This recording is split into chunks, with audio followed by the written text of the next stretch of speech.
সংবর্ধনা অনুষ্ঠানেও অসংহত কংগ্রেস। কলঙ্ক চাপা দিতে বয়ান বদল জেলা সভাপতির। সংবাদ মাধ্যম শাসক দলের দিকে অভিযোগের আঙুল। বৃহস্পতিবারের সেই অনুষ্ঠানের পর কি বলেছিলেন এবং তার একদিন পর কি বলছেন কাছাড় জেলা কংগ্রেস সভাপতি, একই ফ্রেমে ধরা থাকলো সেটা।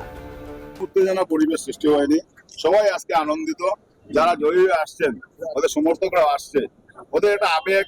এতদিন এত পরিশ্রম করে এই স্বৈরাচারী সরকারের বিরুদ্ধে ওনারা যুদ্ধ করে আজকে ওনারা জয়ী হয়ে আসছেন, বা যারা অল্প করে ব্যবধান জয়ী করতে পারেন, সবাই একটা আবেগ ছিল। আবেগে প্রত্যেক সমর্থকরা ধ্বনি দিয়েছেন। এটা আনন্দে আবেগিত হয়েছেন। এখানে কোনো ধরনের কোনো দরবার বা কোনো ধরনের বিবাদ সৃষ্টি হয়নি। পঞ্চায়েতে কংগ্রেসের যেভাবে কাছাড় জেলাতে কংগ্রেসের প্রতি মানুষের সমর্থন দেখেছেন, ওনারা শঙ্কিত হয়ে এই কালকের এই অনুষ্ঠানের মধ্যে দু একটা মানুষ একটা প্রতিবাদ জানিয়েছিল। কোনো ধরনের কোনো মারপিট হয়নি, কোনো কিছু হয়নি। সেই প্রতিবাদটাকে নিয়ে যেভাবে মিডিয়াতে ফলাও করা হয়েছে, যে এটা মারপিট হয়েছে, এইভাবে মিডিয়াতে ফলাও করা হয়েছে, এটা কংগ্রেসকে কিভাবে বদনাম করা যায়, কংগ্রেসকে কিভাবে হেয় প্রতিপন্ন করা যায়, সেটা নিয়ে শাসক পক্ষ এবং কিছু সেটাকে নিয়ে শাসক পক্ষ এটাকে প্রতিরঞ্জিত করে একটা রং দেওয়ার চেষ্টা করা হয়েছে। ঝগড়া বিবাদ বা ধাক্কাধাক্কির কোনো ঘটনা ঘটেনি। আবেগপ্রবণ হয়ে কিছুটা উত্তেজিত হয়ে ওঠেন কেউ কেউ।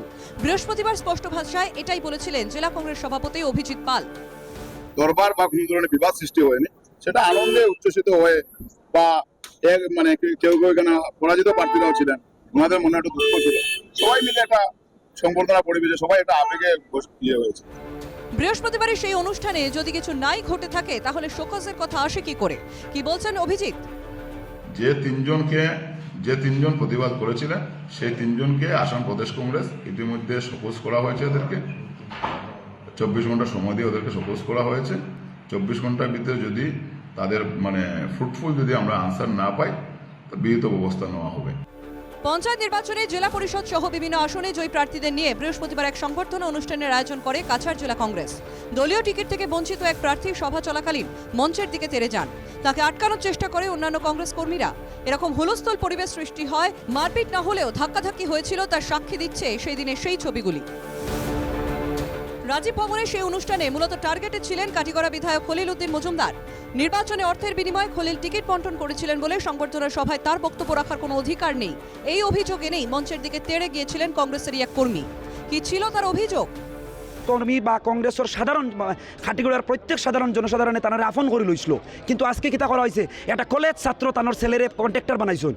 কলেজ ছাত্র ছেলে যে কলেজ ছাত্র আসলো তারে আনি কন্ট্রাক্টর বানাইছেন এই খাটিগড়ার বিধায়কে, কিন্তু খাটিগড়ার জনসাধারণ লাগেন কিচ্ছু করছেন না।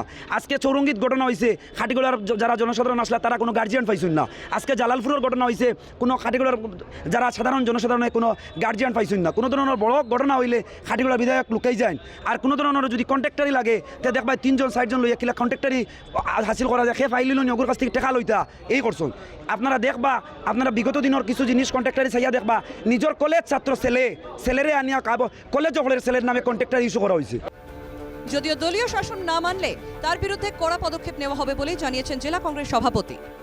একটা কথা পরিষ্কার, দলের অনুশাসন ভঙ্গ করলে কাউকে রেহাই দেওয়া হবে না। শিলচর থেকে আহদুল আহমেদের রিপোর্ট, NKTV বাংলা।